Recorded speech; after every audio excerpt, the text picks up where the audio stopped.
Welcome to The Making of a Nation, American History in VOA Special English. In 1863, Union forces defeated Confederate forces in the bloodiest battle of the American Civil War, the Battle of Gettysburg.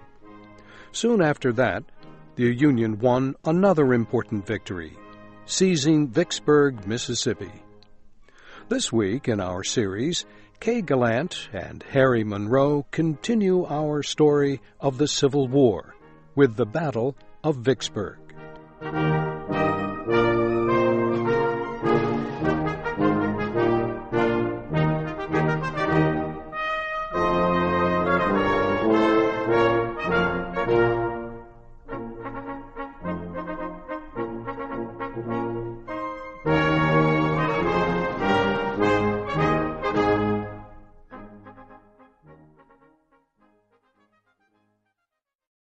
In November 1863, President Lincoln traveled to Gettysburg, Pennsylvania. He spoke at the opening of a military cemetery. He felt very tired by the time he got back to Washington. Doctors thought he had a cold. Later, they said he had a weak form of smallpox. The president remained in bed. Few visitors could see him. There was a danger the smallpox could spread. Lincoln got better after a few weeks. He began working on his yearly message to Congress. After 2.5 years of war, he had good news to report. Union armies had gained 2 important victories at about the same time.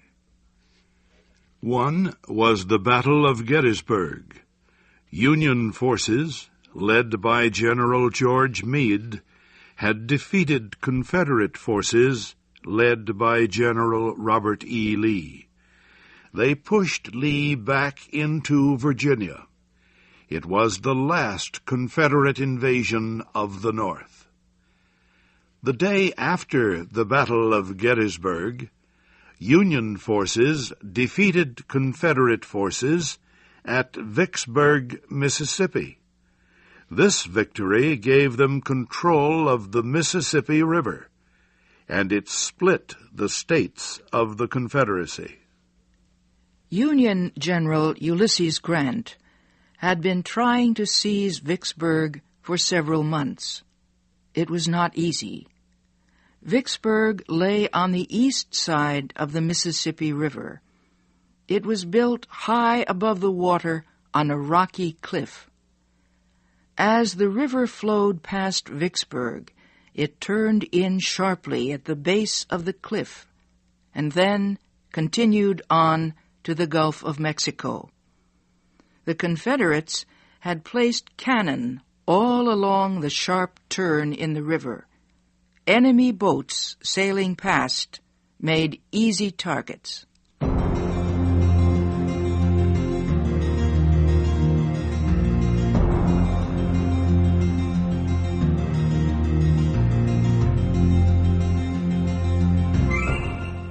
General Grant began the campaign for Vicksburg in late 1862.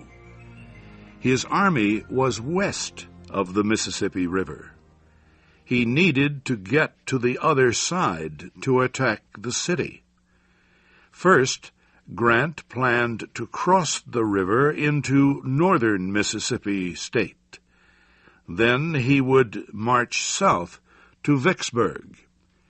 He crossed the river, but Confederate forces destroyed his transportation and supply lines. He withdrew. Early in 1863, he tried again. This time, he planned to sail his men past Vicksburg. They would cross the river a little downstream, turn, and attack. Grant moved 40,000 men to a point 10 kilometers from Vicksburg. He told the men to put down their guns and take up digging tools. They would build a canal to carry them past the turn in the river, past the Confederate cannon. For weeks, the Union soldiers worked on the canal. They dug through mud and wet clay. Many died of disease. After more than a month of digging, engineers decided that the canal would not work. Grant ordered the men to build another canal, then another. They did not work either. By this time, the Union soldiers had become experts at digging canals. One of them said, "As soon as the canals at Vicksburg are finished, we are going to cut a canal across the upper part of Florida. We will cut that state off from the Confederacy and give it to the alligators." Finally, in April 1863, Grant gave up all ideas of getting past Vicksburg without a fight. He decided to march most of his men down the west side of the river to a steamboat landing 30 kilometers below Vicksburg. He would send his Navy boats past the city at night and hope for the best. It took 3 weeks for Grant's men to reach the steamboat landing. The roads were very rough. In many places, they were covered with water. Engineers had to cut trees and cover the muddy roads with logs so wagons would not sink. They had to build bridges over the many streams.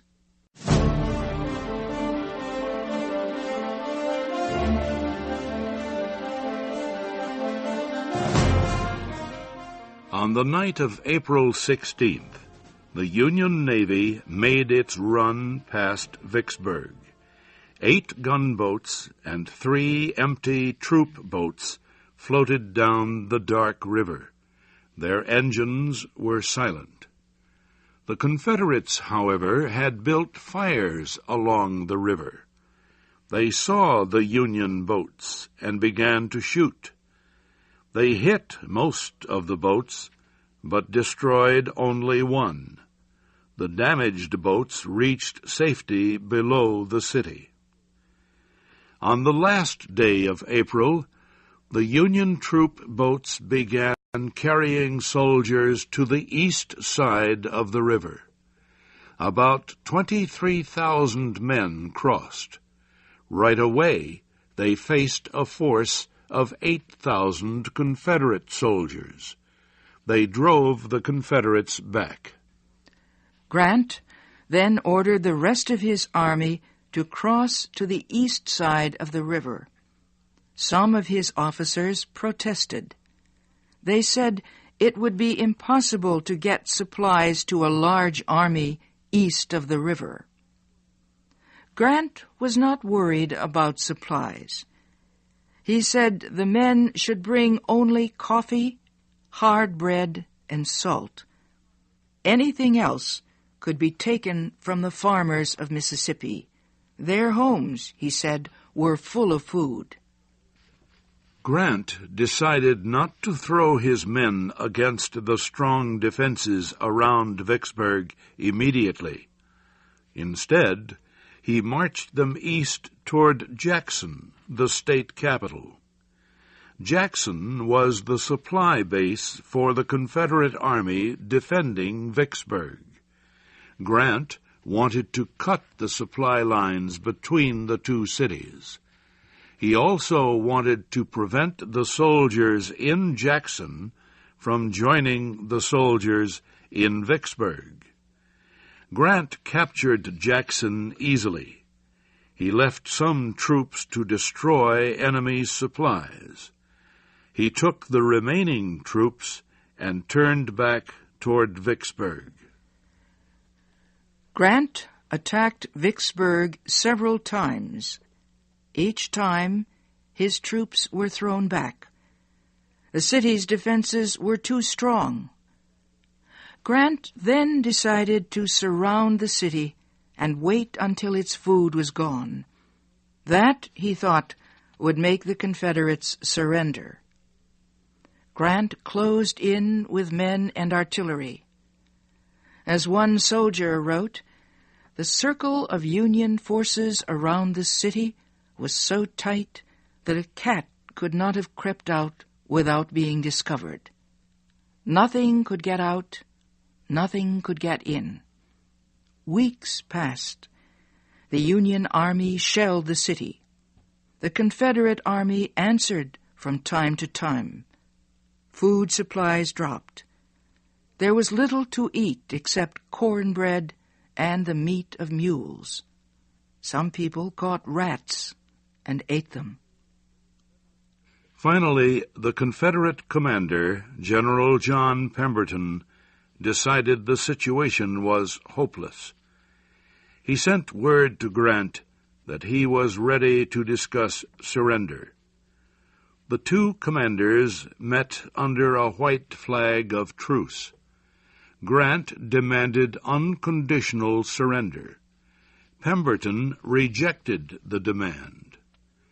Pemberton's men were to be prisoners. That was a fact. But Pemberton wanted them released immediately on parole. He told Grant that his men would promise to stay out of the war if permitted to return to their homes. If not, he said, they would continue to fight. Grant agreed to let the Confederate soldiers go home. He and Pemberton signed the surrender agreement on July 4th. The siege of Vicksburg had lasted 47 days. Never had a Union army won such a victory. Grant had taken 30,000 Confederate soldiers out of the war. He had captured 60,000 guns and 170 cannon. These were serious losses for the Confederacy. It already was low on manpower and weapons, but an even greater loss was the control of the Mississippi River. With Vicksburg in Union hands, the North could control the whole length of the river, and the Confederacy was split badly.